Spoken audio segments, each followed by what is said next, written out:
Oh, let's see if anybody shows up. This is broadcasting live right now to 0 viewers. Can you find me? I'll wait till folks start showing up before I start saying anything. Let me see. If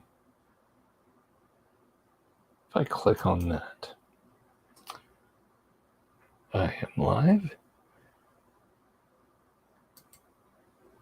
If I copy the link, what does that look like there?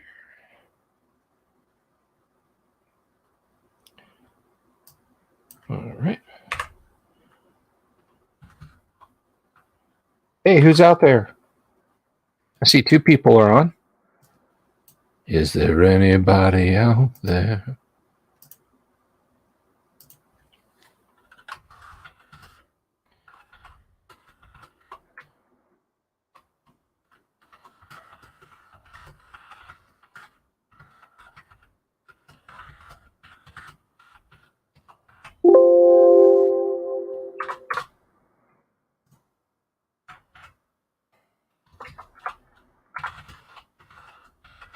James Keck.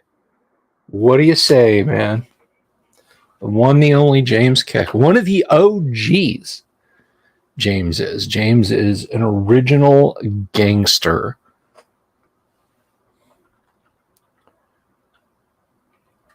Back, you were hanging out here when my total subs numbered in like the hundreds.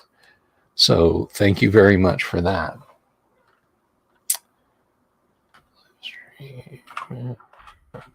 Yes. I got to look at your stuff. I got to do a review of the stuff that you've gifted me, and that's going to come up. Original Geekster, right on. But it says there's 2 people watching. So who are you, mystery watcher out there? Who is that? You're keeping us in suspense. This is weird for me to be doing a stream on Saturday. I don't stream on Saturday. But it is Gary Gygax's. Oh, there's 6 people out there now. It is, of course, the anniversary of Gary's passing, and we take a few minutes to remember him. We take a few minutes to remember him. 2 absent friends.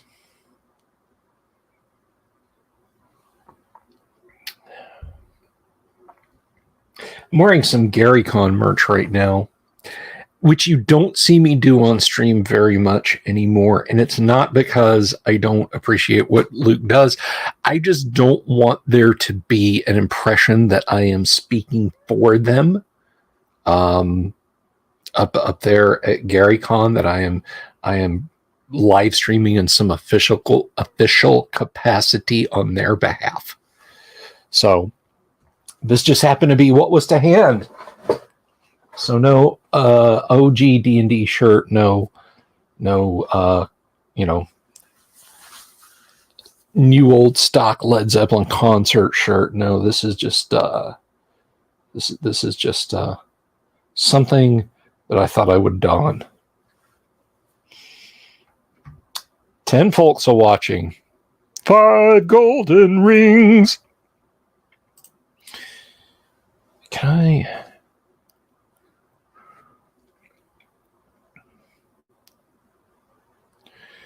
Let me see here. Can I do this?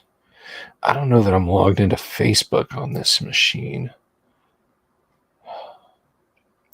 I can get logged into Facebook on this machine. Almost lost my account last year. Not because of Facebook's screwing around, mind you. I stupidly got fished. One of my Facebook friends said, "Hey, can you send me such and such?" Happy Gygax Day, Jimmy. You like the dig off their video. Slade Wilson, greetings. Grace and peace to you. 15 people now. It says there's 15 people.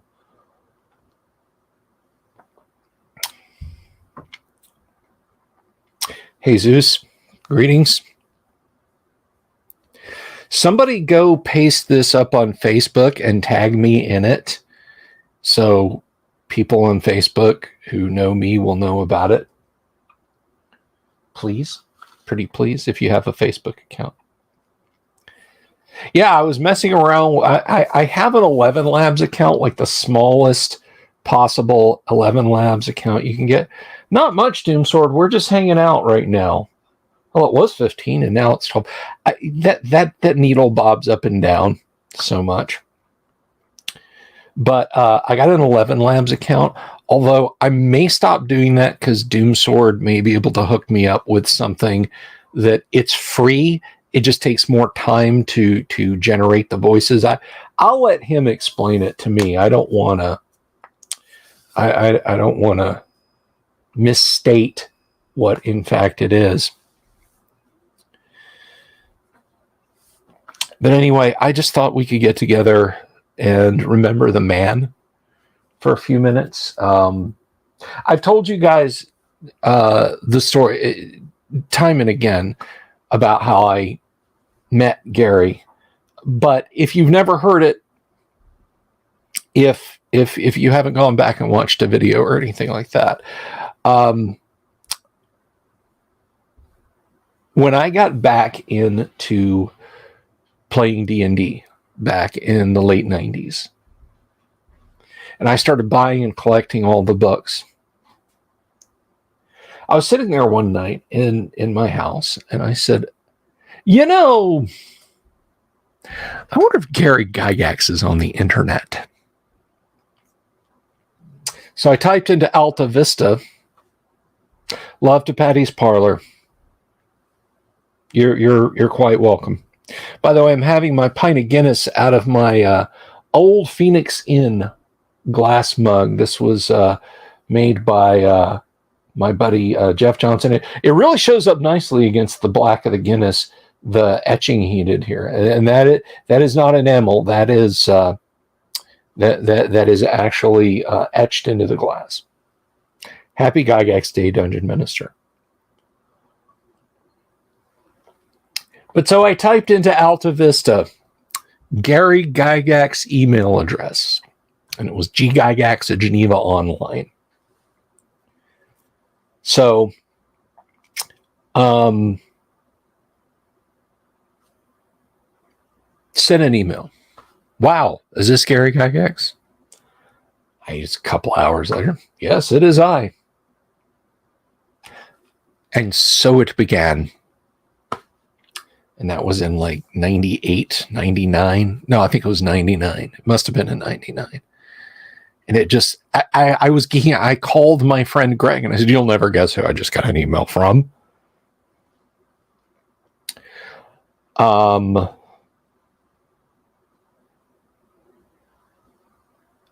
I didn't really do anything again with it until after 2000, when I launched the Delver's Dungeon. And I was trying to get content. I said, I was bold. I was just bold. I said, hey, I want to interview you for my website. And he said, sure. So I recorded an hour-long interview. Actually, it was a little bit longer on the front and back, just the relevant portions are what I have recorded. And he let me record the interview, and then I transcribed it and I posted it up on my website. And that was very nice because Gary was still with us at that point, very congenial fellow. And one thing that I try to emphasize to people, and I think this is true of a lot of folks, I have related stories to people older than me from the war game scene about Gary and how much fun it was to meet Gary, to get to know Gary and that sort of thing. And I've heard stories from people who say First of all, the secondhand stories. I heard somebody say this. I generally discount. Don't play Chinese whispers about people you don't know. I mean, we all do gossip and stuff like that, right? I shouldn't do it. I'm guilty of doing it, but we shouldn't do it. But, people, oh, well, I met Gygax back in 1986 and he was an asshole. He was a terrible person. And I'm like, what can I tell you? I'm not going back in time at that point, 24, 25 years, and make excuses for his behavior. Less than that, more like 15, 16 years, and make excuses for his behavior. Gary saved you from teenage delinquency. That is awesome, Jesus. Diet Pepsi, living the dream. Absolutely. Diet A&W root beer. That is... Padre, I won't tell anybody if you crack open the Sacramento wine. I promise. It's just between us. But anyway, but I'd hear these stories from people that say, no, Gary was a jerk. And let me tell you, during the time that I knew Gary, he was a friendly, mellow, congenial dude. Even when he thought and I thought that Teeth of the Barkesh Nor had been screwed up, he didn't get mad. He didn't fire me. He didn't send a hateful email. He just said, let's put this aside. I have other things I need you to start working on immediately. Gary was getting ready to turn me loose on the Maledict and the Key of Sand, 2 modules for Legendary Adventures. All right. That's how mean and nasty Gary was. Now, as it happens, and I've said this before, and I'll say it again, I did not screw up Teeth of the Barkesh Nor. Frank Menser lied to Gary about Teeth of the Barkesh Nor and told Gary that I had violated Wizards of the Coast's IP when I hadn't, because I went through my manuscript later and found out, lo and behold, everything inside it was hunky-dory. But anyway, I don't want to dwell on any negative things. The point is, when I met Gary, Roguish Owl, greetings, hello to you, raise a glass. We're here to remember the man. We're here to remember Gary Gygax.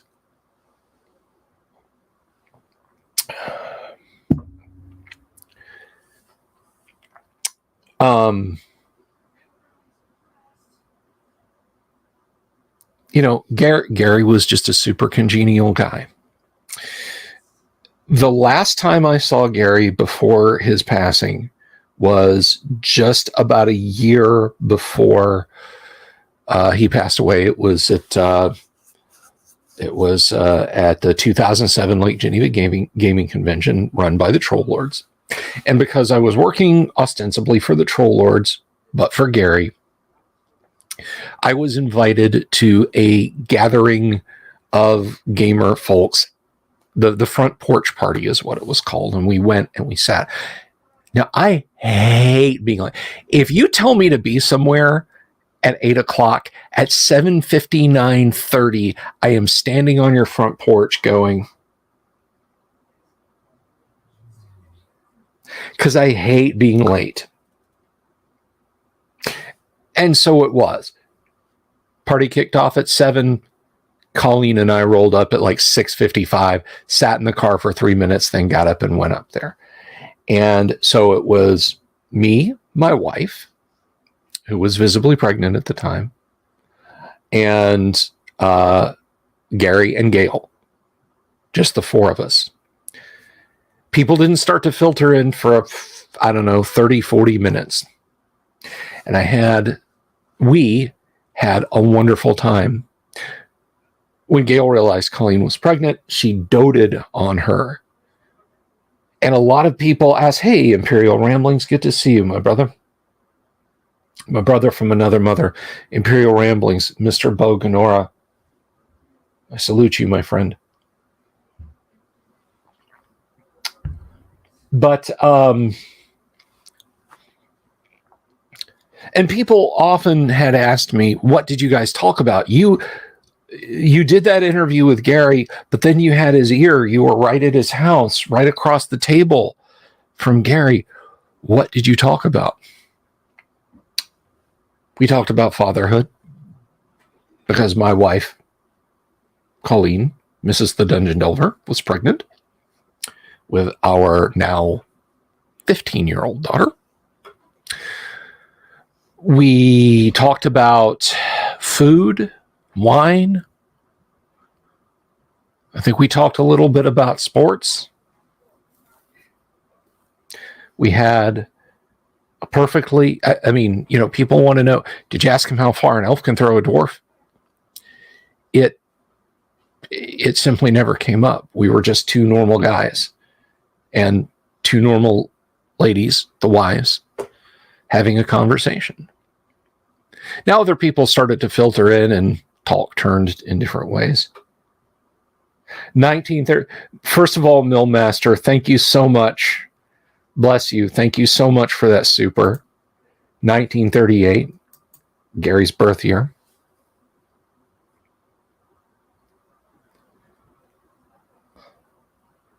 And that's, you know, that's the length and breadth of it. That was. Thank you, Jeremy. Thank you for your super. A tribute to Gary. Was Mr. Gygax a Bama fan? Gary was actually he was a Chicago Bears fan. I don't know as such. I think so. The software crashed. The software that I was recording our phone conversation with on computer crashed, but it's, thank God, it saved the recording where it crashed rather than leaving me with, you know, an hour of nothing. It is vital to your survival. And I remember mentioning it because understand, this is 2002. This is not a good time for the Tide. But I said something, I did say something about college football because it was a Saturday that we talked. And I have the vaguest recollection that he said something about the university, like watching the University of Wisconsin play. And those of you who are fans of the Alabama Crimson Tide know that the second dynasty, well, really the third dynasty, the first being prior to Bear Bryant under Wallace Wade, the third Bama dynasty didn't start again until 2007. So we were still 5 years away from Nick Saban. I mean, again, this is 2002.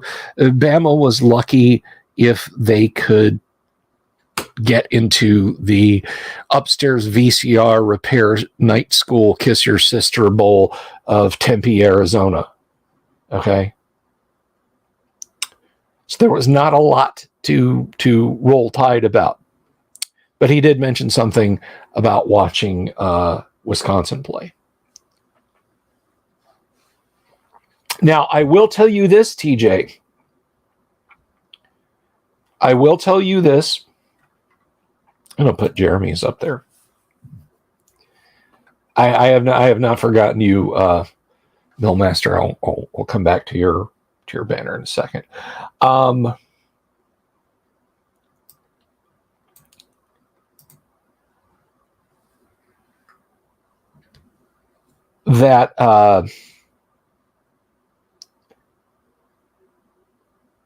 No, we did have a mini dynasty under Gene Stallings.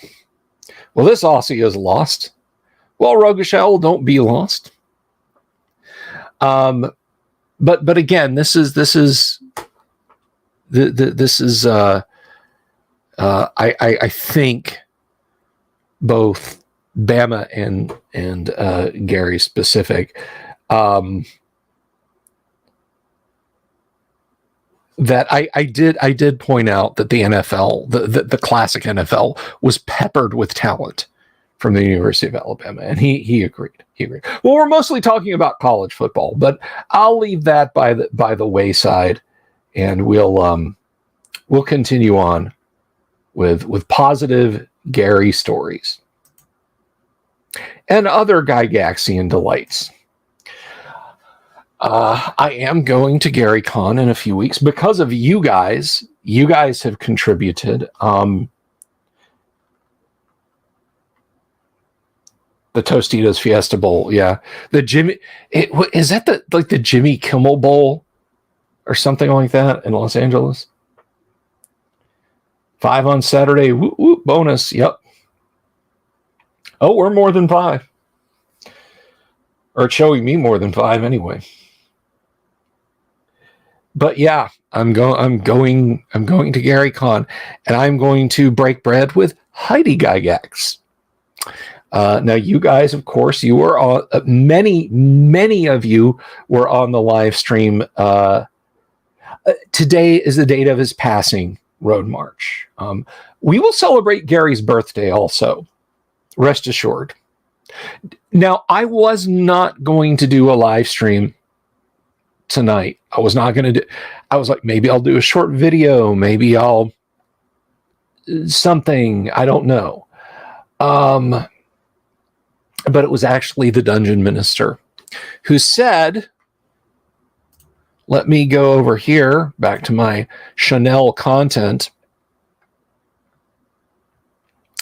Just ein moment, please.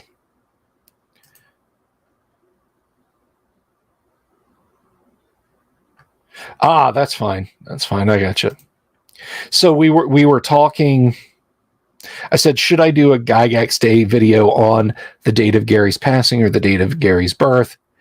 And it was Dungeon Minister who said, from a church perspective, a saint's feast day is on the day of his or her death, as that is their birth into heaven. Some saints, the BVM and John the Baptist, for instance, also rate a celebration of their nativity, just for interest's sake. And, well, really, that's what got us here. That's what got us here. But you know what? We're going to celebrate full Gygax Day in just a few months, which incidentally is also right about the time Free RPG Day happens, which I'm going to reach out to my friends over at Gods and Monsters, and I will see if they will give me a little space up front, a little table to stack some Dwarven Forge on, and I will play a day of RPGs. For some reason, I thought Flying Buffalo was in Texas. I don't know. But I will do some free RPG Day stuff. Now, speaking of other events that are coming up, here's the thing. March 18th. When am I going to be at Gods and Monsters? I'm there off and on, but never in an official capacity unless they have me come out there, Big Yehuda. But I will, if they'll let me, because again, they've had all of their front porch space taken away from them by their property owner, their landlord, if you will. So if they can do games, they got to do games in the store, which means they might not want to do that. Orthodox Gygax Day. Derek Mann, greetings. But anyhow, I'll just have to see what Todd and Anna can do, and then I'll try and do it. Danny H, greetings. Have I heard of Shadow Dark? Lots of people are telling me about Shadow Dark. I promise if I will take a look at it. I will take a look at it. Clanner Jake, greetings. Anyway, to get back to events, on the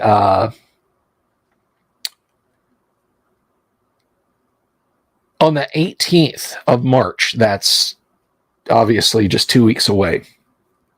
On the 18th of March, it will be 3 years since I started doing this. It's a Saturday.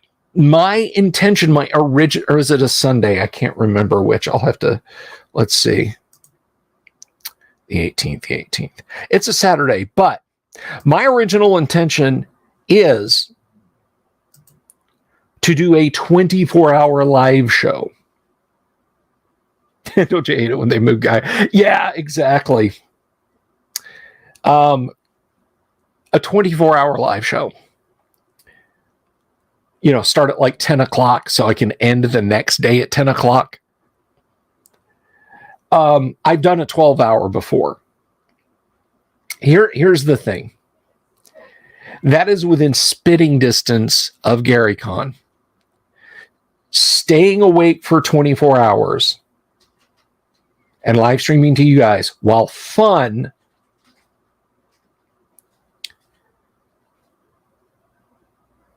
would take a lot of time to recover. Have a great Gygax day, Roguish Owl. Be well, be safe, and take care. Cheers.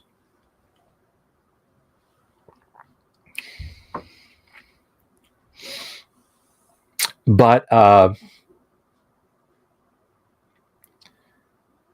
so here's the thing. The 24-hour stream will happen. It will happen in April. That's not that far away. That's like 2 weeks. That's after GaryCon.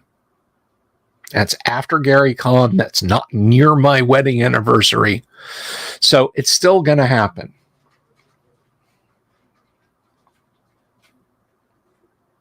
Nah, I can make it, Clanner Jake. I did 12 hours.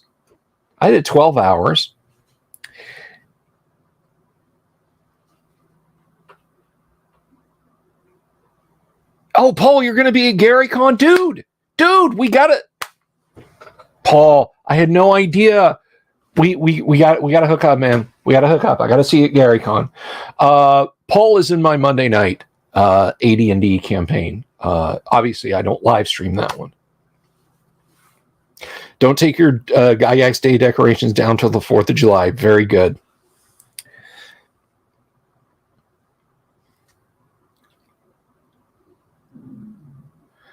So I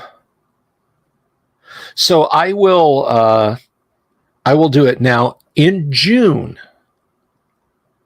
In June is Guac 2,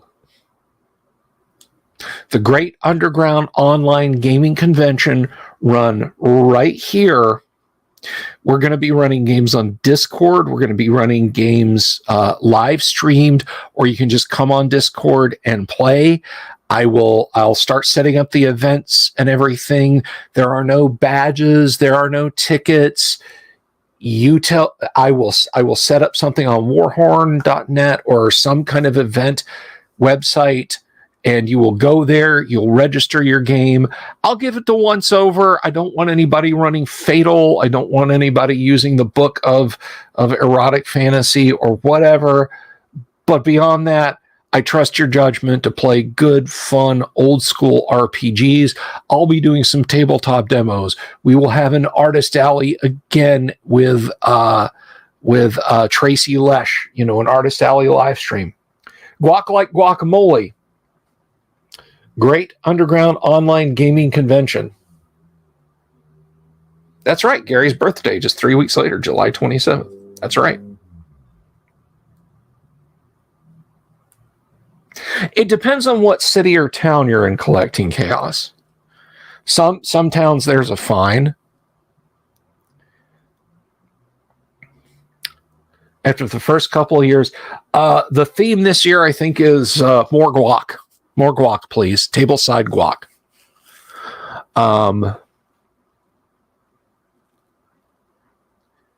So that'll be that. I'll see if anybody wants to stop by for a virtual chat. Like we'll have the virtual artist alley, and Tracy Lesh will have merch you can buy. Some of his prints and some of his art.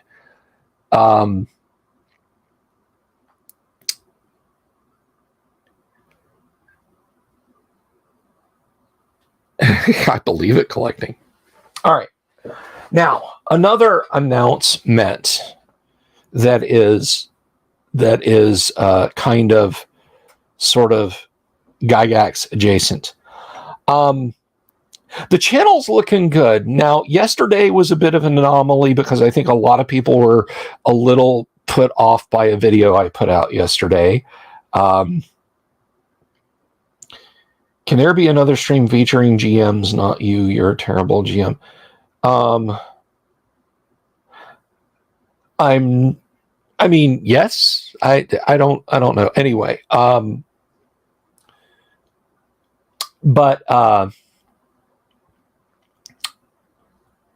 so there was a dip, but it's rebounding, and that's fine. I feel bad if anyone left in anger. But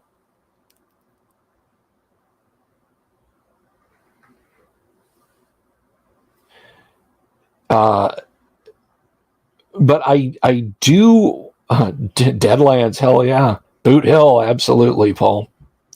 But I do want to mention just one little thing about the show, and then we'll go back to talking about Gary, I promise. I have decided that a nice goal between now and the Great Underground Online Gaming Convention, when it happens, is to try and hit 5,000 subscribers on the channel. If we hit 5,000 subscribers on the channel, Mark Most, greetings. If we hit 5,000 subscribers on the channel, I will have a raffle and I will give away a player's handbook, a Dungeon Master's Guide, and a Monster Manual to one winner. And I am trying to see how to get a printed copy of the 3 OD&D rule books to another. So again, one person will get a player's handbook, a Dungeon Master's Guide, and a Monster Manual. They will be the newer print-on-demand versions. And what we'll do is I'll get them through DriveThruRPG, so they will be gifted to you. You will go to DriveThruRPG and claim them, and then get them sent to you. It would be awesome if the winner, and I'll run this through like a third party, like an escrow, like a website that does raffles and that sort of thing. So it won't be like, oh, you just sent that to this person because not that I think any of you guys would think that. Someone might come along who may. And then for a printed, like maybe bound as one volume OD&D set, again, I would hope it would go to somebody who doesn't have those things. That would go to, so there would basically be 2 drawings. And if you're like, well, I could always use another player's handbook, but I'm good on Monster Manual and Dungeon Master's Guide, maybe then you could pay it forward, which is what our community should do. That's right. We're talking about the guac.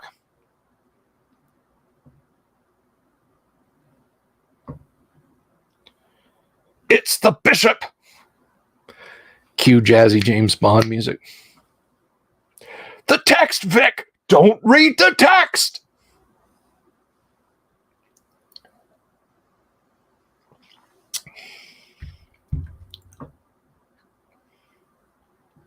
So I want you guys to be aware of that. And if you want to see that happen, I'd like to hit 5,000 or more subscribers between now and when the Great Underground Online Gaming Convention happens in June. Greetings, Chris. Oh, that sounds neat, Order of Chaos.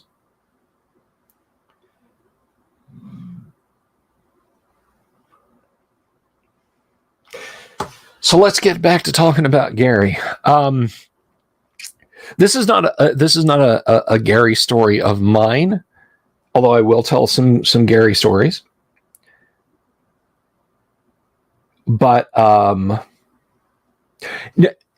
Road March, that is wonderful. I don't want to take books away from people who still have them and love them.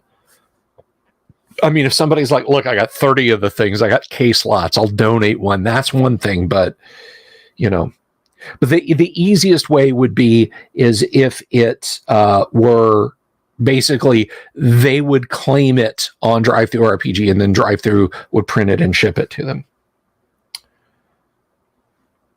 But anyway, to go back, Gary stories. Larry Elmore told this story. Now, we're all familiar with Larry Elmore's iconic fighter squaring off against Red Dragon. Dungeon Minister knows the piece of art I'm talking about. It's a gorgeous piece, and I used to unfairly devalue Larry Elmore's art back in the day. So I thought Trampier and Otis and Sutherland and Dee and LaForce and Darlene and Willingham and just the list goes on. I thought they looked better. But art is subjective, and you cannot deny that Larry Elmore was greetings, Phaedrus Live. He was a phenomenal artist. So I asked what I thought was a pretty innocuous question at Gary Con back in 2018. I said, hey, did anything you guys do at the gaming table inspire your art? And they were like, no, not that much. And then they started talking about just working on art in general. And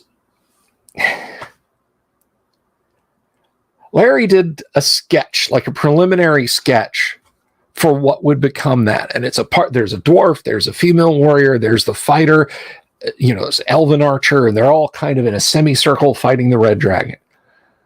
And he sends it through for approval. And it comes back written in the corner in red ink on it is no. And he's just looking at it. Someone's written on this. Someone has written on the man. So he does some cleaning up. He does some tightening up. He kind of changes it a little bit. Sends it back through. Comes back with another note. No! Exclamation point. Underlined twice. And he finally looks at where this is coming from. It's coming from Gary. Like 3 or 4 times, Gary puts on a note. Not like this. No. And so he grabs his drawing and he goes to Gary's office, and he's standing there, and the secretary is like, can I help you? And he said, yeah, I want to talk to Gary. And she says, and your name? She's like, I'm Larry Elmore. She says, do you have an appointment with Mr. Gygax, Mr. Elmore? He says, I work here. And he could see Gary's booted feet. Gary had boots on. Or maybe it was sneakers. I don't remember. Crossed, sitting up on the desk. And here's Gary's voice. Who is that? And she says, it's Larry Elmore. And it's, well, what does he want? So he finally just walks past her, goes into Gary's office. He's like, what is this? He's like, oh, I just want one warrior fighting the red dragon, not a whole party. And he's like, well, you could have said that. And then we got the iconic piece that you see today. It's Tom Moldvay. J. Eric Holmes.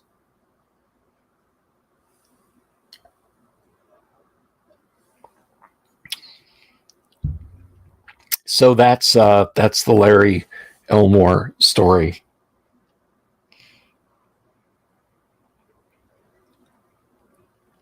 the Larry Elmore and Gary story. Now, pertinent to us, my wife has has an ear for picking up accents, like or not picking up, but picking through, like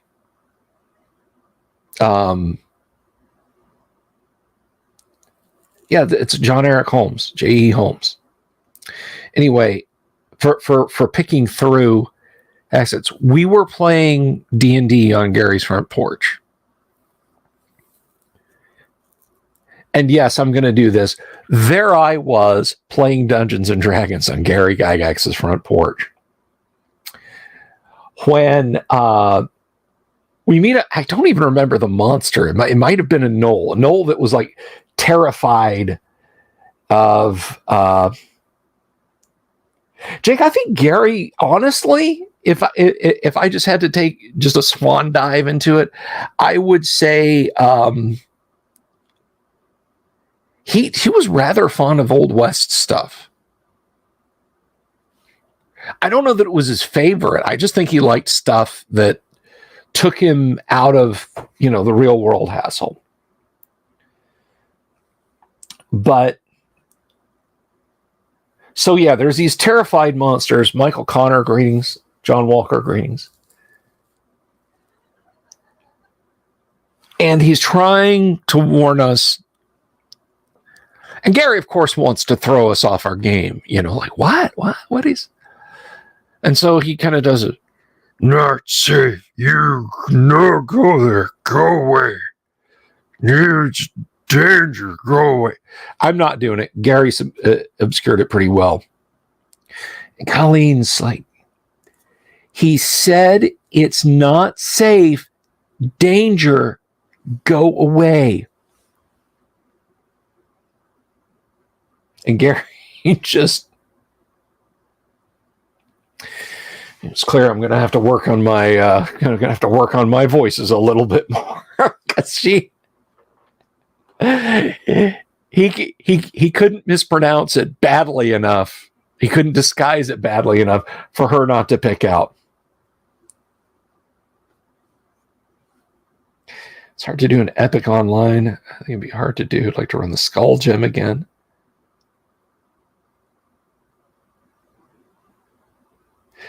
Yeah, it can get pretty loud, especially in a small shop with a bunch of tables crammed in it.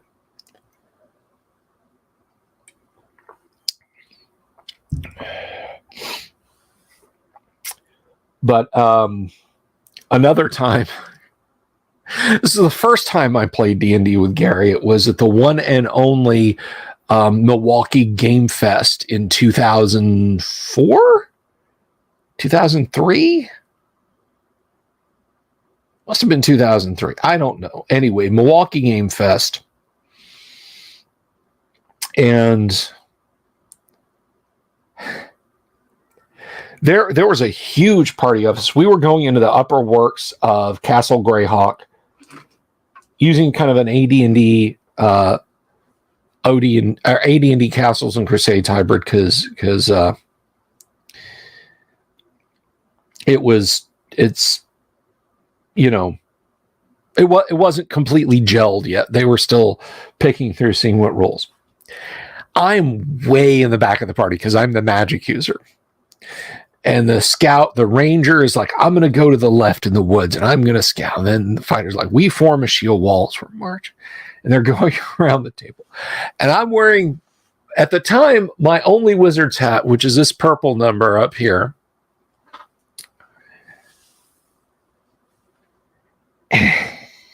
Gary looks at me and says, again, there's a bunch of us.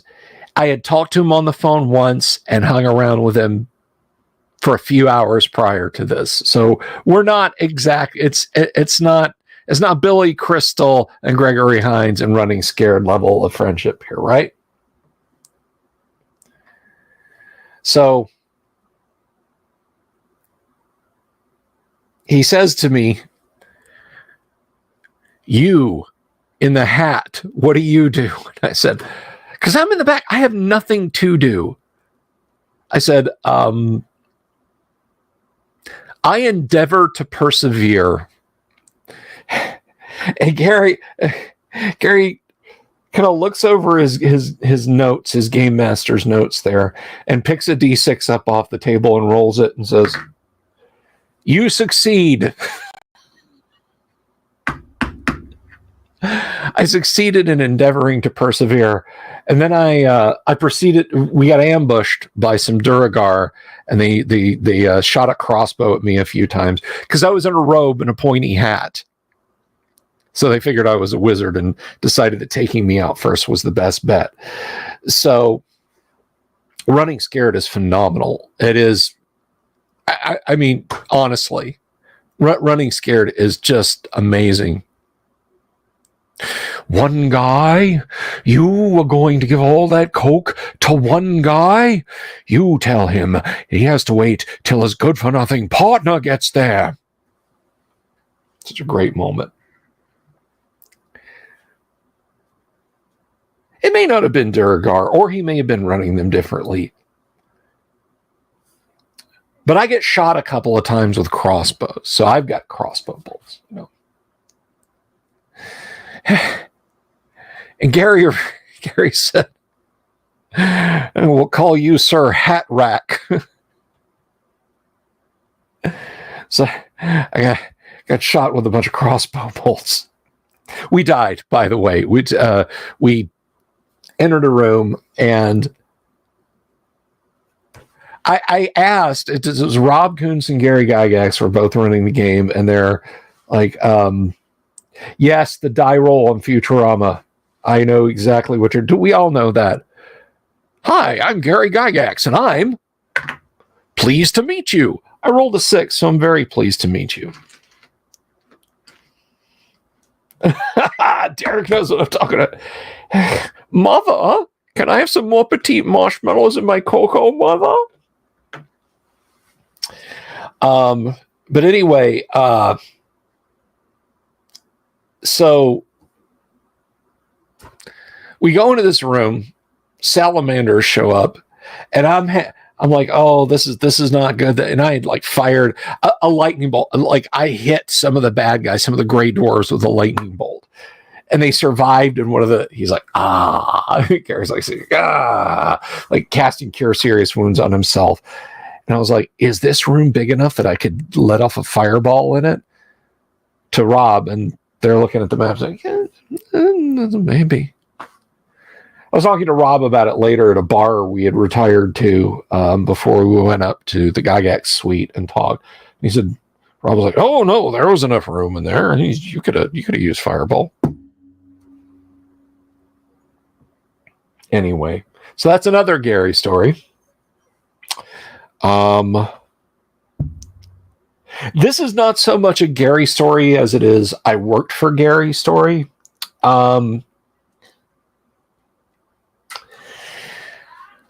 When I first went to work for Gary, and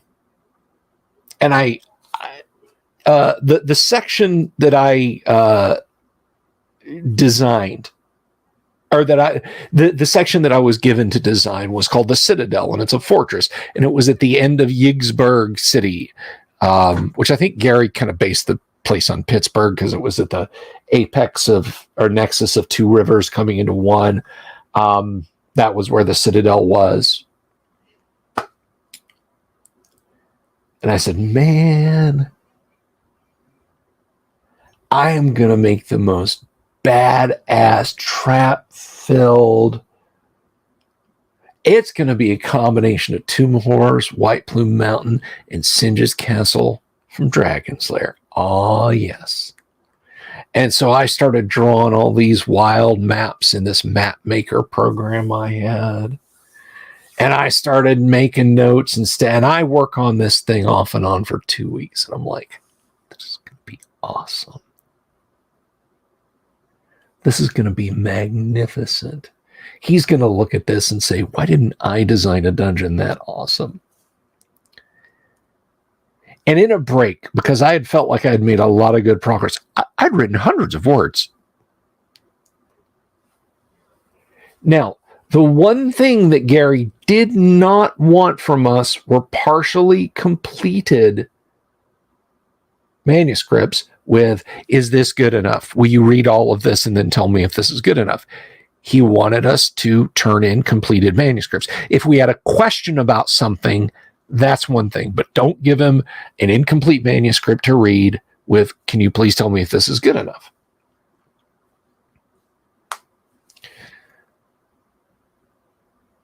So I hadn't sent him this. I hadn't said anything to him about this. And I'm looking at all the emails because we were on a mailing list. I'm looking at all the emails flying back and forth. And I'm like, man, these guys are talking about night orders and religions and the size of barns and shit like that. I got this shit on lockdown. Out of the blue.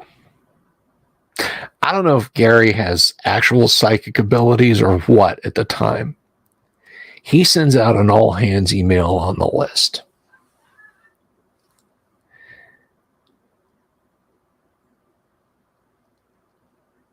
And he says, I think some of you might not be following the notes exactly as I had explained. Stick to your designated notes. Read them and consult them. Don't go off on tangents. Don't be putting weird stuff in there unless you run it by me. What I have, what Gary wants. What I have, what Gary wants. Needless to say, I did not turn that in. I cracked open all of the books that Gary had sent me, and rolled up my sleeves and got to work. But I will tell you this, the Citadel was not a mundane place. Beneath the buttery, there were giant rats. The chaplain of the Citadel was possessed by a demon. There was a chance that a group basically of smash and grab in-city bandits could quickly assault the bailey of the place.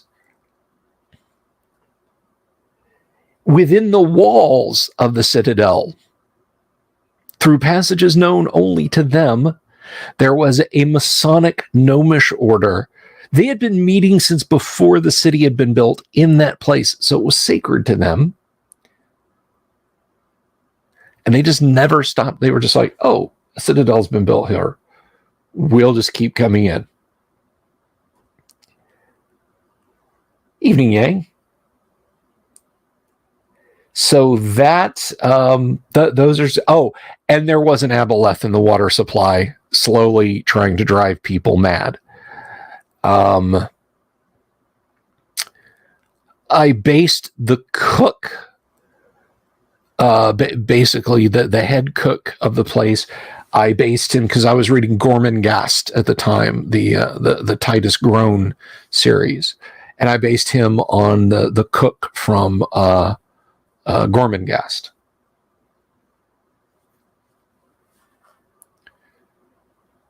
I wouldn't say it bounces up. Well, I don't know.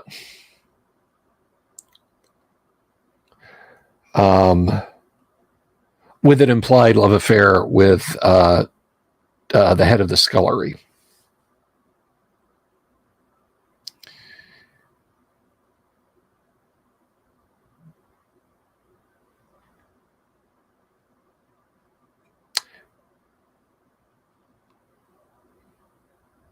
John just finished DMing my Saturday evening TOEE.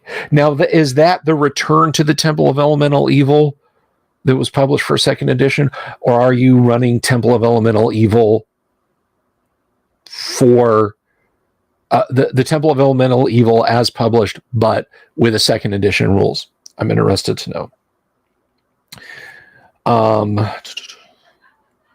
What is my favorite not obvious yet obvious trap? Favorite?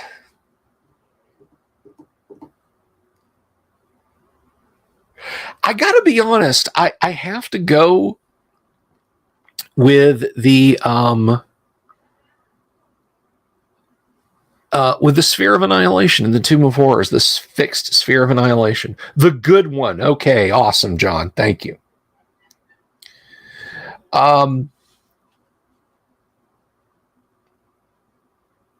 Take care, Dungeon Minister. Thank you for suggesting this.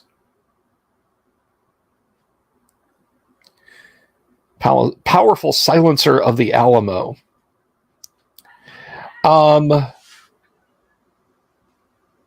Anyway, so the Sphere of Annihilation and Tomb of Horrors. Now, everybody knows it's deadly dangerous, right? But consider you're seeking a Sararak.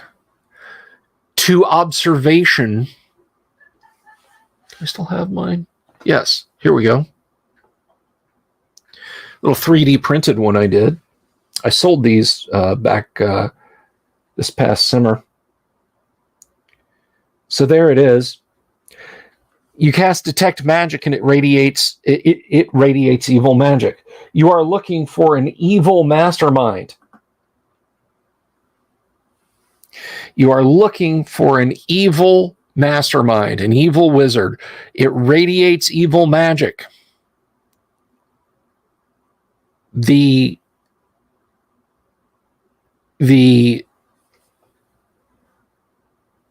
thought might go through a player character's head. That's where he's at. He's through there. There's a tunnel. We'll go in there. It's obviously a trap, all right? It looks like this, for crying out loud. It's not a dungeon hallway. But at the same time, in a dungeon where you are looking for an evil magic user, and that thing radiates evil magic,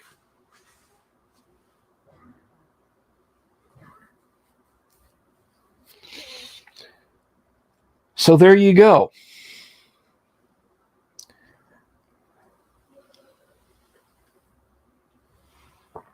And I think that one, the tunnel is only big enough for a Kender. That's why there are no Kender in Greyhawk. They all got curious. They heard the best treasure was there. They all lined up. They all walked into the mouth. The end. William Bailey, I attack the darkness. Do you attack it with magic missile? Ho, ho, ho, ho. Delightfully devilish, Sararak.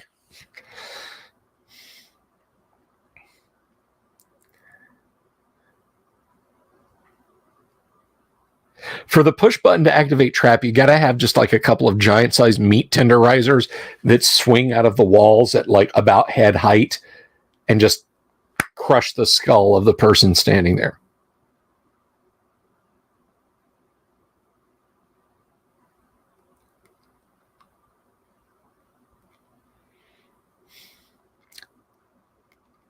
But anyway, I mean, it is a good example, not a great example, but it's a good example of what Paul Stormberg refers to as the Gygaxian gambit. Offer something to the players that has no or negative value, but offer it in such a way that it is tantalizing, that it tempts them to reach out and take it.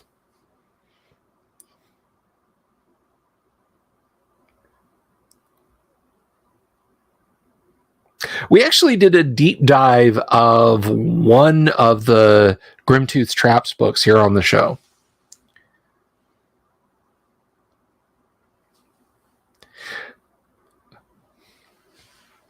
And I think I frustrated the hell out of one of my players, EOTB. Actually, I don't think he's watching the stream, but he hangs out on the Discord. EOTB once, they were in my castle, Greyhawk, and they saw what appeared to be a golden beehive, like literally a beehive made of gold. No bees buzzing around. And they were so certain it was a trap. They're like, fine, let's just go up there and activate this stupid trap. And they got close to it and they tripped it. And basically the beehive fires hundreds of metal darts in every direction out of it. It's a giant claymore mine. And they got shredded and badly injured. But I think Steve was like genuinely PO'd that I did that. Or not Steve, EOTB. Sorry, I was thinking about someone else. And I feel like I drove him away from the game with how I ran it. But, you know.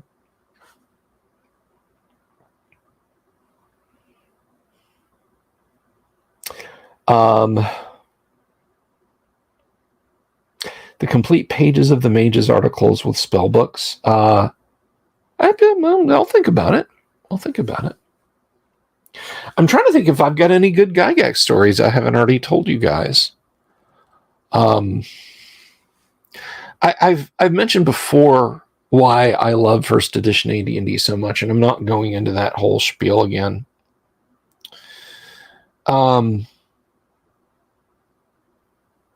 But I love Dungeons and Dragons, and I love what Gary gave to us in Dungeons and Dragons, and I love the way he presented it to us. When I was a kid, I realized these books, this Dungeon Master's Guide, Player's Handbook, and Monster Manual, we weren't treated like idiots, you know? There was nothing dumbed down. All right, Gary was having a conversation with us.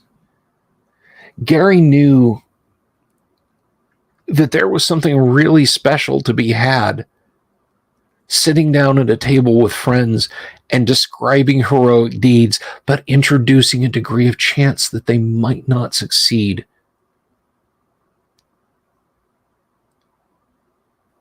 And that, I mean, to take that next logical step beyond a war game, to know this horse doesn't represent 10 men on horseback. This doesn't represent 4 men on horseback. This represents you. What are you doing?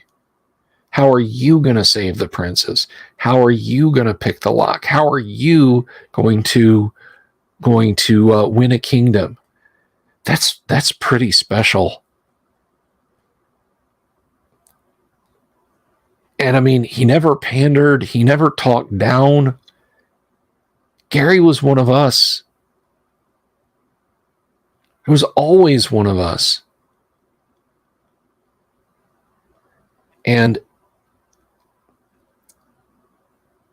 yeah, I can't imagine what my life would be like if there were no Dungeons and Dragons in this reality. You know, maybe I'd have taken up. Maybe I'd have taken up fly fishing.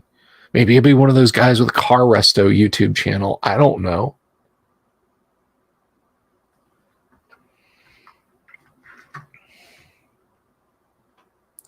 But that's just kind of how I feel about that and how I feel about Gary.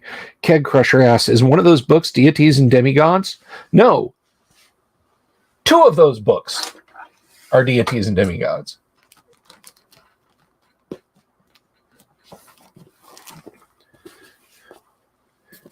I have the copy that my buddy Jeff gave me. And I have a copy that I purchased from Doomsword Deathmaster.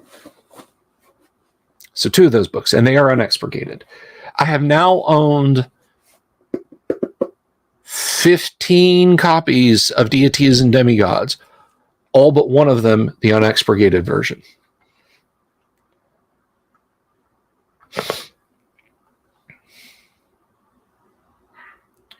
The dungeon board game and how it influenced D&D.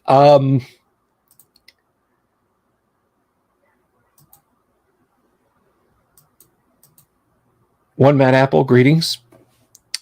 I may have taken up lawn darts and might not be with us now because of that. I would have had my soul sucked. I spent many years in a cubicle, Jake. So the dungeon board game, it was really the other way around. Dave Arneson was running his fantasy game for his group 5 nights a week. Dave never got to play. And so Dave Gary took part of a castle map, and I don't remember what it was, and put together this board game so that Dave Arneson could play, because none of them wanted to run because they didn't know if they could do as good of a job. So Dave Gary created Dungeon as a method to give Dave Arneson a way to play a fantasy war game, because at the time that's what it was. Role-playing game wasn't a thing yet.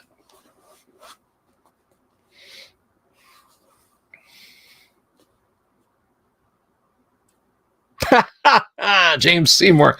It doesn't have the nut hatch. It's a standard British bird. I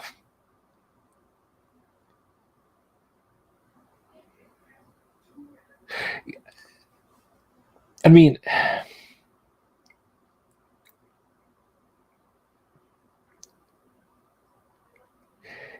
Gary was, he kind of believed Dave was the first forever DM.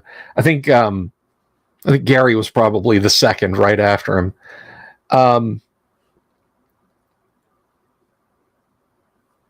But no, he didn't talk down to gamers, which is one of the things before he left TSR. One moment, please.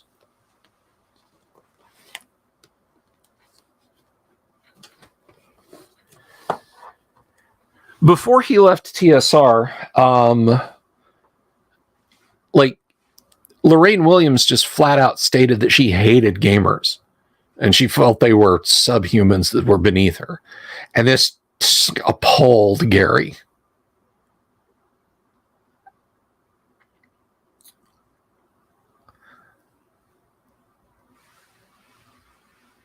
You had to talk amongst DMs. Appropriate talk, Patty.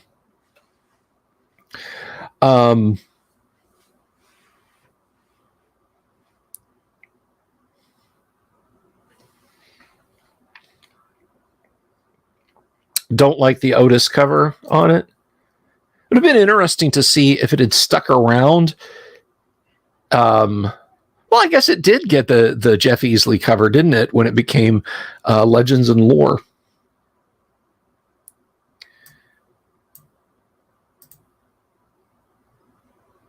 But Gary also, he didn't believe in a lot of design by committee.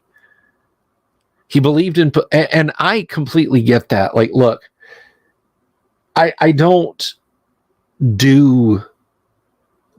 have a production team. All right. The tweets that go out on my Twitter are from me. The chatter on the Discord is me. The decision about what subjects I'll talk about night to night are me. Don't trust anyone with the surname Williams in charge of Dungeons and Dragons. It's absolutely. I mentioned this before, and I still think this is the truth. D&D was headed down the path where it is today, right now, today, when Don Kay died. Don Kay was Gary's first business partner. He passed away from a heart attack at the too young age of 33, I think. I could be wrong. He was in his 30s. His wife, his widow, showed up on Gary's porch one day with a few boxes of unsold Gygax and K War Games. While the Blooms were there, Brian and Kevin Bloom had each contributed $500. Gary put in $500 of his own money, and Don K put in $500 of his own money to invest in Gygax and K. She showed up on the front porch one day and said, "Here is this stuff.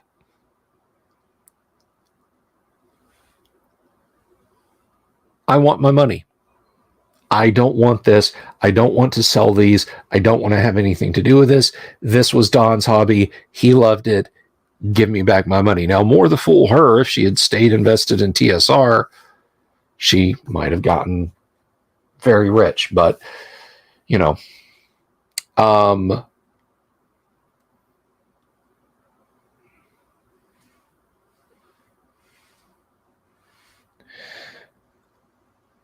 but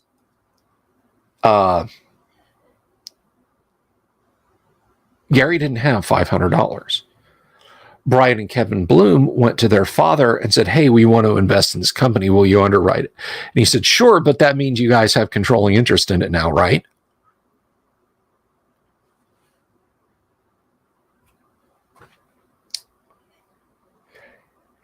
And so it began. Gary was basically exiled to California, but he had fun, and he tried to make a D&D TV show, which he did, tried to get a D&D movie made, D&D merch, et cetera, et cetera, et cetera. And the Blooms ran the Wisconsin portion of the company into the ground. And he had to leave all of that behind, all of that on the table, none of it tended to, which means it all fell by the wayside when he came back. Mobius, don't feel bad. I just started doing this. I fired this off like an hour ago and just said, I'm going to do it. James asks, would it be easier to get 5e players to try 1e if we just told them it was a new game called Hauser? I just say, look, let's play AD&D. You might like it. No one has ever left the table going, that sucked. I never want to play this game again. Can I say for sure that I created a bunch of AD&D fans? Well, I don't know, but I've never felt compelled to say anything other than we are going to play Advanced Dungeons and Dragons. I'm referring to the cartoon Lux. Sorry for the confusion. Yeah, YouTube notifications are kind of garbage. I would like to think that if Gary were still with us,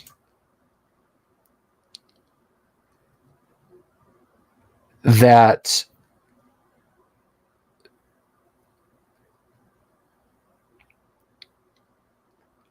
he might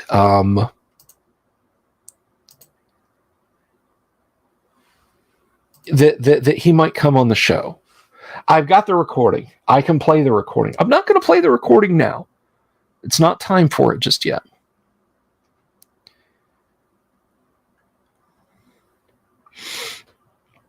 But at the appropriate time, I will play that recording for you guys.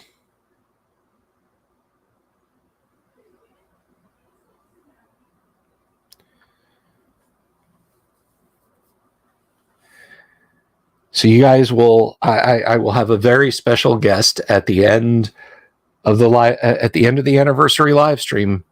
I will play it for you guys.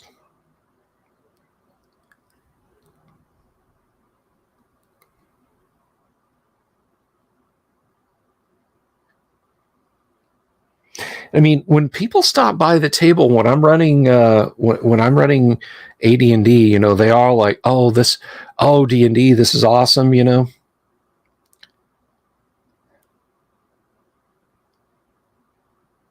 So let me ask you this. Let me put this out there. Have any of you guys ever met Gary? Have you? I would absolutely love to hear if you had. Tell me about that if you had, please.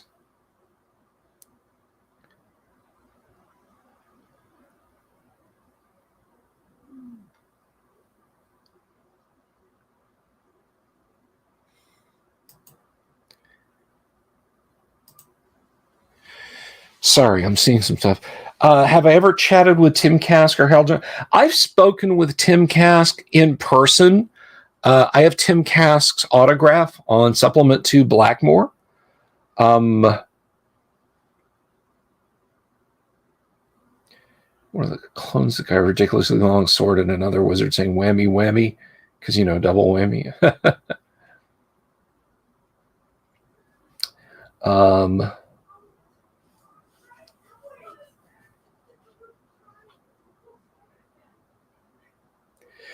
What I hated was when the Dragon ran ads to work for TSR. Yeah.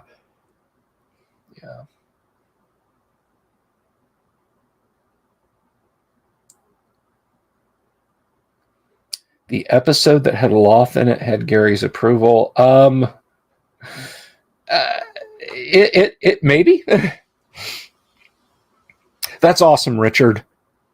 That's great. Met him at Gen Con 2000 in the UK. Signed some merch. It was very nice to you. Excellent.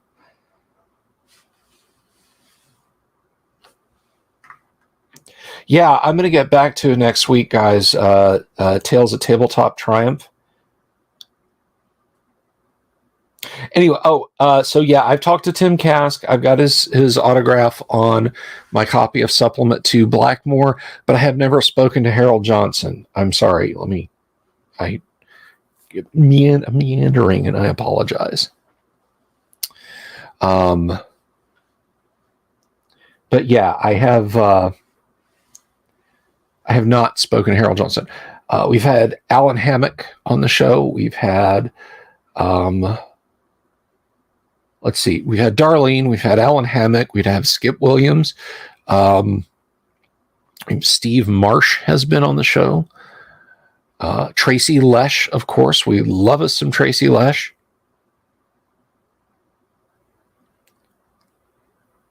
No, but his fishing products are amazing, Drone Swarm. Psst. Road March, you remember reading Dragon Mag back in the 80s? Closest I came was meeting M.A.R. Barker. Never met Gary. Yeah. Well, that's when I share the audio with you guys. It's a conversation. Right? It's a conversation with all of us. I have to wash that. Just the dregs in there now.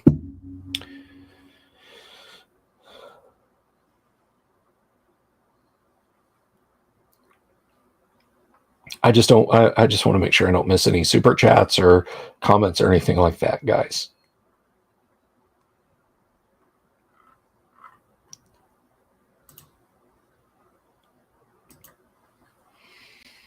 Tim was the first TSR employee. Harold had the longest tenured.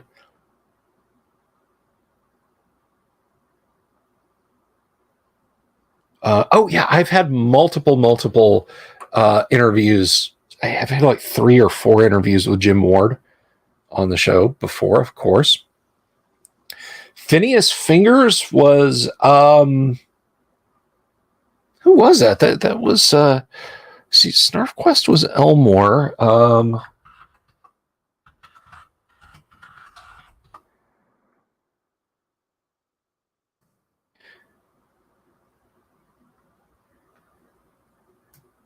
That was J.D. Webster who did that.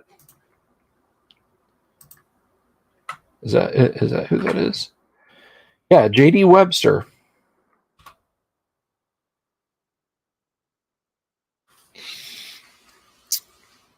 I don't know what happened to J.D. Webster. I'm afraid. Well, here's a little something on Facebook or Wikipedia. You guys can take this for truth as much as you want.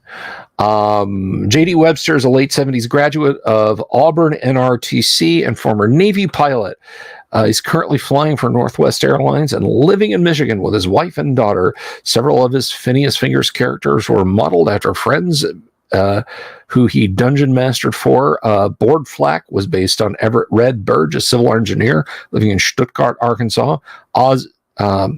Ozymandias was based on Grant Castleberry, who now works in the Texas aerospace industry. The title character was based on a close personal friend, Scott Mills, who currently delivers mail in the Birmingham area. So there you go. There you go. Yeah, he went to the barn. But we got Alan Hammock, okay? We got both Tide and Barn represented at TSR, so it's all good, IR.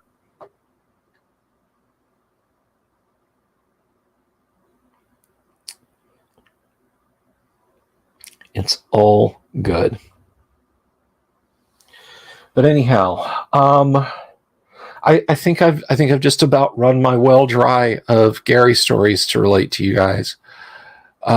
So I'll kind of wrap this up, even though I've got 50 people watching. Maybe I won't wrap this up.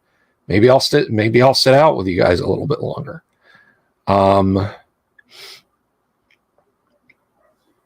Now, okay, so here's a Gary story.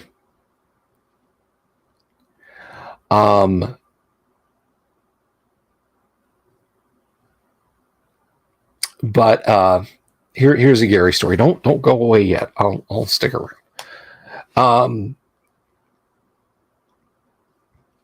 Gary was friends with fantasy author Fritz Leiber, of course. And when Fritz met Gary in person, he immediately got a crush on Gary's then wife, Mary Gygax, which, if you've seen pictures of Gary from back in the day, and family back in the day, she was a very attractive woman. But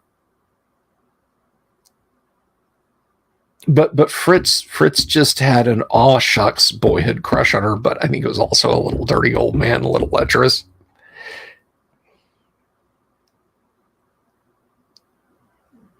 Poop Bird Militia, thank you very much. I appreciate it. USAF, what's your emergency? Everybody always asks, where's my artillery? They never ask, how's my artillery? Anyway. Well, Fritz called Mary Gygax his pirate queen. You are my pirate queen. And they thought that was very sweet. Then one day for a visit, now, I don't know if, I believe he brought this with him. I don't think he mailed it to them, but Fritz gives to Mary a statuette, not a miniature, statuette about yay high, of Mary as his pirate queen. She is nude. Her nipples and her privates are covered by very skinny starfishes and an octopus. They both loved it. Mary and Gary apparently loved it. And she said, I'm putting this on the mantle. Even though they were at odds with each other a lot. And she kept it. She has kept it. It's still in possession and apparently still on a bookshelf in her house. Thank you, Lux. My artillery's fine. It's just fine. I'm just glad it's appreciated.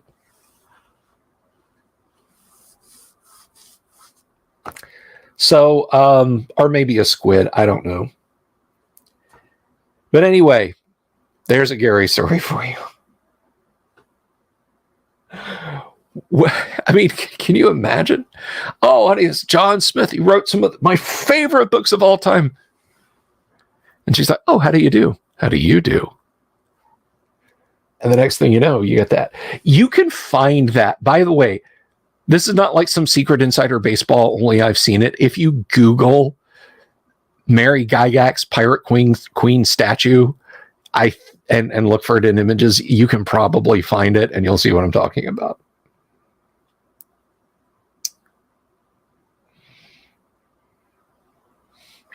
I made up a song. So those of you who watch our Friday night live stream, you know that, of course, Bogo Jorts, the the insectoid like mutant who adventured with the party. What is the difference between the Army and the Boy Scouts Road March? Well, Bogo bit the dust. And so Tonka Todd is creating a new character. What did my time with Gary lead to me to do differently as a DM? That's a good question, Jake. More emphasis on tricking and misleading the party rather than just beating the party. Like, there's 10 people in the party, 20 gnolls. They killed them all. Next time, 25 gnolls. Just rushing down the hall. I went from being kind of a meat grindery wargamey DM to the whole gambit thing. I have done Gary's The Giant's Bag gambit to my party before. I look, any party is tough enough to beat, or any party tough enough can be beaten with enough monsters, right? But imagine beating them with like a pin, like a needle. I even used something like I used a gambit. I used Gygaxian thinking and a webcomic called oglaf.com. Don't go there. It's not safe for work. If you're sitting in work listening to me on your work laptop because you're monitoring servers or something and you type in oglaf.com, I ain't responsible. More beer during games, yeah. But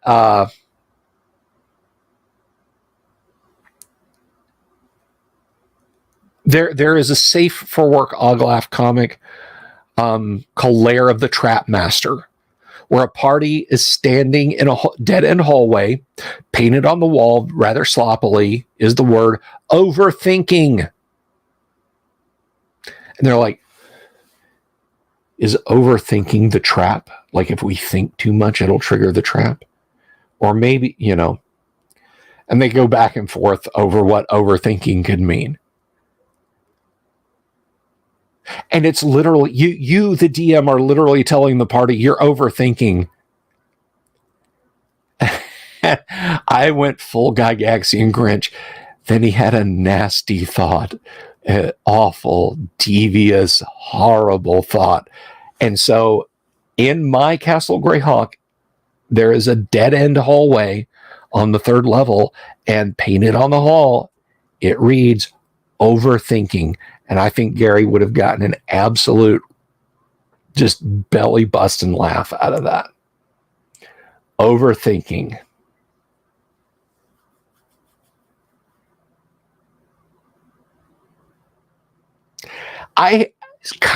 James, that there are some very cleverly engineering kobolds in WGH5 Lords of the Howling Hills,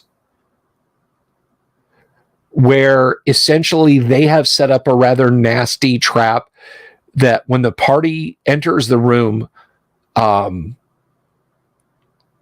if they stand in the room, if they just stay there, kobolds will begin firing crossbows at them through loopholes in the walls.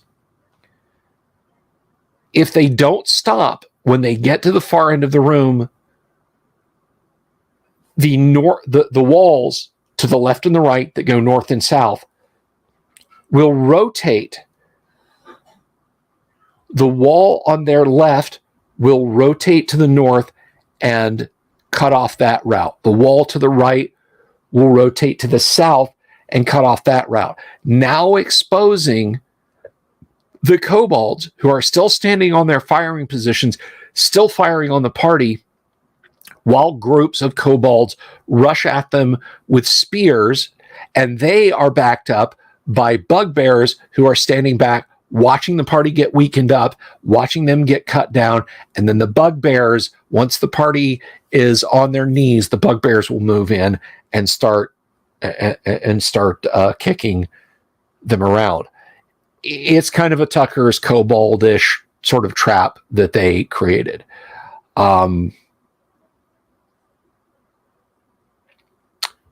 Another time, this was improvised, but I had kobolds. They heard the party outside their chamber. So basically, they had weaponized giant rats. It's like you'd have a patrol group, and they would be carrying 2 cages with 2 giant rats in each cage.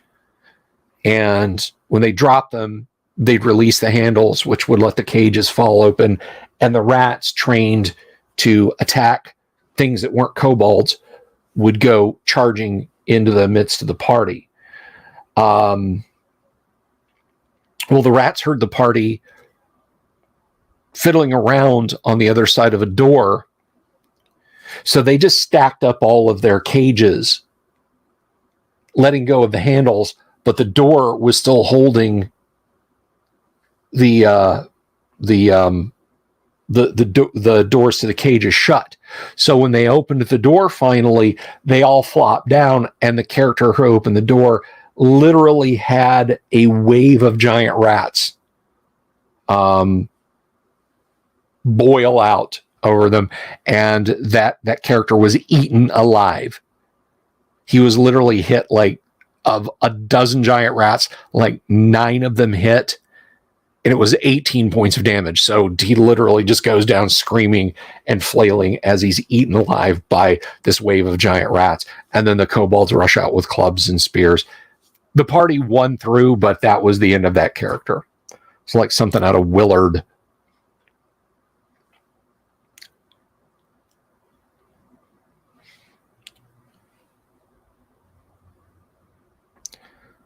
But no, I was talking about Bogo earlier, and he was thinking of creating a guy who reads from an old army or like he treats army field manuals like their ancient scripture. Yeah, cue the Wilhelm scream, exactly. And so I wrote this little ditty. I'm not going to sing it, but it's to the tune of Glory, Glory, Hallelujah. Those of you who were redlegs, or at least in the army, might get a kick out of this. Mine eyes have seen the glory of artillery support. We shall pin the entrenched enemy that gathers in their fort. He has Luth DP ICM from his terrible HIMARS. What grids the target on? Frago, Frago, Hallelujah. Frago, Frago, Hallelujah. Frago, Frago, Hallelujah. What grids the target on? So there you go. That's a little something for his character to sing when he goes into battle. I hope he lives long enough, because it's Gamma World, right? You guys could a herp comes out of a collapsed building. It sprays acid at Todd's new character. You take clatter. How many hit points you got again, buddy?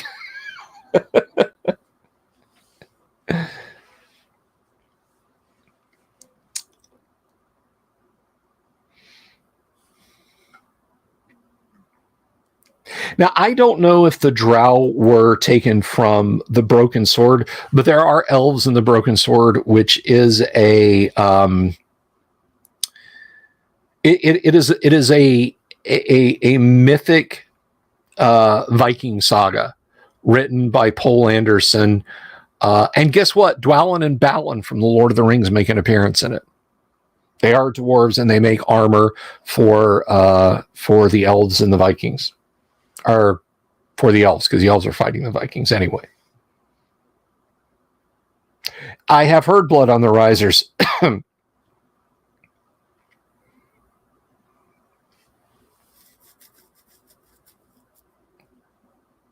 TJ wanted the farting mutant. I'm sorry.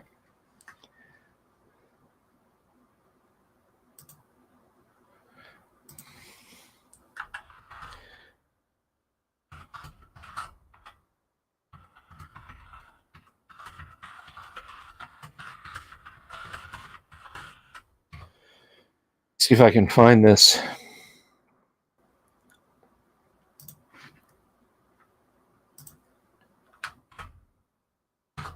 There's that little ditty that I just put in there.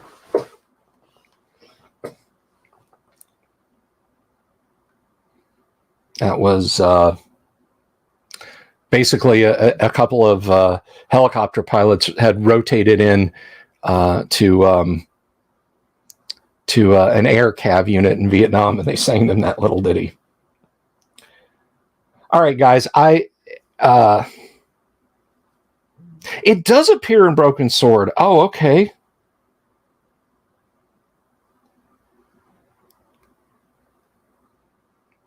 I don't, John. I actually don't. Patty, thank you for sticking around.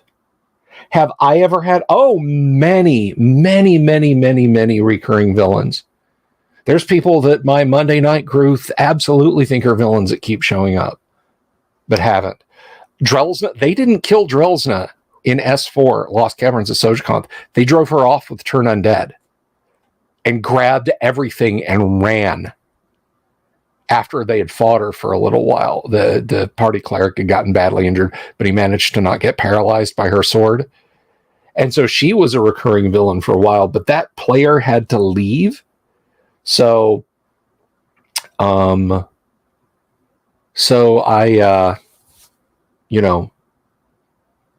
retired that part of the Drelsnar because I'd like one day, if he can ever come back, we could finish it.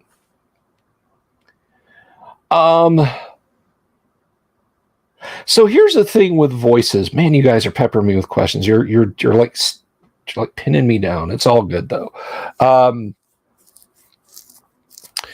But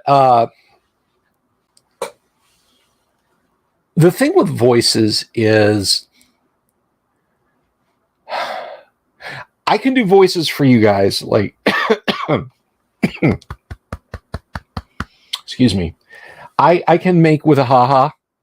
I can crack jokes. Now I can talk like Christopher Walken and all that sort of stuff. Needs more cowbell and all that jazz and mataz, but I can't really like putting that stuff in game it's kind of hard for me to do. I'll put on a gruff voice, like if it's a dragon. So you've entered my cave, have you? But I don't really have the chops. Durgar were not in the Monster Manual. Got to go make lasagna in the morning. My favorite kind of lasagna, morning lasagna. No, Durgar were in the 2E Monster Manual. Let's look at Duragar for the 2E Monster Manual. Gary liked Duragar, so you know what? We're going to read the Duragar entry to wrap up the evening in the 2nd edition Advanced Dungeons and Dragons Monster Manual. I'm not crazy about this. I think half of this and, well, 2/3 of this and maybe a third of Fiend Folio would make one good monster book. If I could do Walken, I'd do it for every PC I played. All right, so Duragar. I'm not touching that one, James. Duragar. Yes, I believe the Draugr. They're bad guys in, they're monsters you can encounter in Skyrim. That was the first time I'd heard Draugr. And I looked at this like, oh, okay, evil undead spirit, okay. Or, animated spirit, whatever it was. So Duragar, frequency, very rare. Number appearing 2 to 8 or 201 to 300. Armor class 4, move 6 inches, hit dice 1+2, percent in layer 5. Treasure type, individuals M and Q, layer B, magic only, and F. Number of attacks, 1 or more. Damage attack by weapon type, special attack see below, special defense, save at +4, magic resistance, standard, intelligence, average to genius, alignment, lawful evil, neutral. Size, small, 4 feet tall.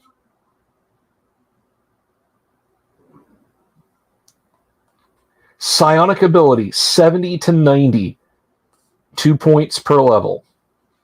Attack modes, B, C, D, F, G, H. Obviously, they can't get off a psionic blast. Level XP value, variable and variable. The Duergar are the seldom encountered race of evil dwarves. They are also known as the Grey Dwarves or Grey Ones. Malicious in the extreme, Duergar dwell in the subterranean depths where their evil need not withstand the light. Normally, but a handful of these wicked creatures will be discovered, but occasionally a lair will be discovered with hundreds of Duergar there. For every 4 normal Duergar encountered, there will be 1 with double hit dice, i.e. 1 to 4 is second level. If 9 are encountered outside their lair, an additional Duergar of triple or quadruple hit dice, 3rd or 4th level, will be leading the group. First level Duergar carry picks, hammer, spear, chain, spear, chain, and shield, and are encountered 75% of the time. Second level carry pick, light crossbow, chain, and shield, and are encountered 25% of the time. Additional weapons and armor are as follows. +1/16, 3rd level, hammer, short sword, and shield. +1/16, 4th level, hammer, short sword,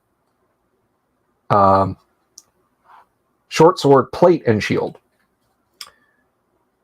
4 to 6, 5th level, hammer, short sword, plate, and shield. 2 to 3, 6th level, hammer, short sword, plate, and shield. 1, 7th to 8th level, hammer, short sword, plate, and shield.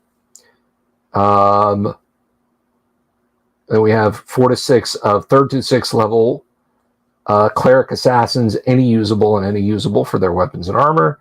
And then we have 7th to 9th, cleric assassins, any usable, any usable. There's a 5% chance for a magical item when split level. Add 1/2 of lower to find approximate actual level, rounding upwards. Whew. In other words, use Dungeon Master's Guide encounters to generate these. There will also be non-combatant young Duergar equal to 10% of the total number of the normal fighters. The Duergar lair will always be subterranean, extensive, and consist of many passages, rooms, chambers, and secret areas. There may, 25% chance, be some monster kept as a guardian in the lair complex. There's a 75% probability that there will be 10 to 40 slaves. Roll 1d20 to find the type of slaves kept. 1 to 8 mountain dwarves or orcs, 9 to 12 dwarves or goblins, 13 to 16 gnomes or zvarts, 17 to 18 halflings, stout, or kobolds, 19 Zwerfniblin or Norkers, 20 adventurers or other. Adventurer types will be typical, and others will be drow, grimlocks, etc.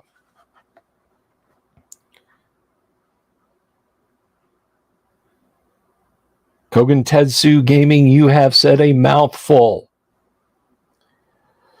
Duergar have been known to dwell with Darrow, QV, and similar evil creatures, but such communities are rare.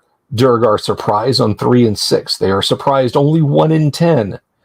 As with normal sorts of dwarf-kind, Duergar save versus magic attacks, death magic, polymorph, rod et al., and spell at +4. They are immune to paralysis and poison. Spells of the illusion phantasm category do not affect Duergar.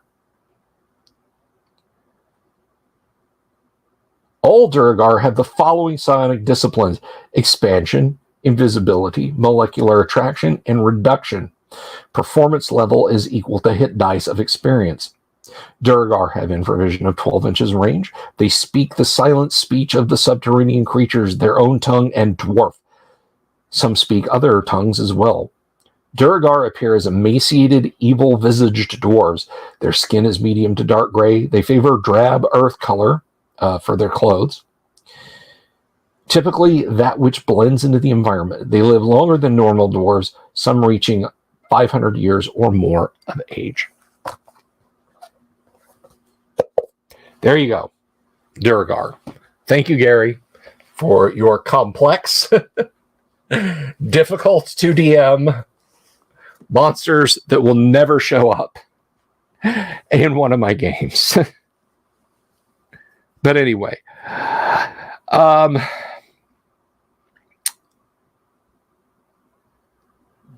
Fiendfolio's second edition, it's British. There's a tagline. There is a tagline, I'll tell you what. So I think we are going to wrap up there, guys. Thank you all for hanging out with me tonight. The question I have for you before we wrap, I fixed the closing credits. Do you guys want the closing credits to wrap up the evening? Gary invented the owl bear, and the closing credits are titled Owl Bear, of course. Do you guys want the Owl Bear song to wrap up the evening? Let me know in the chat. Super chat for Owl Bear. Thank you, TJ. Thank you for hanging out.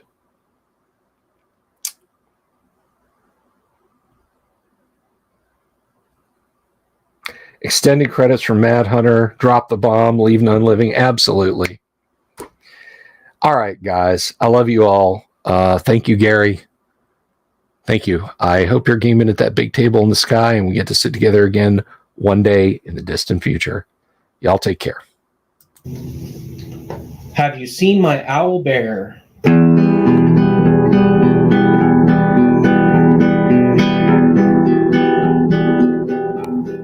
Here's to all the weirdos everywhere in the woods and in the air. Have you seen my owl bear? Should I shave off all my hair? Bobs are all around. Some live in tunnels underground. Some are fat, some are rich, some are sleeping in a ditch.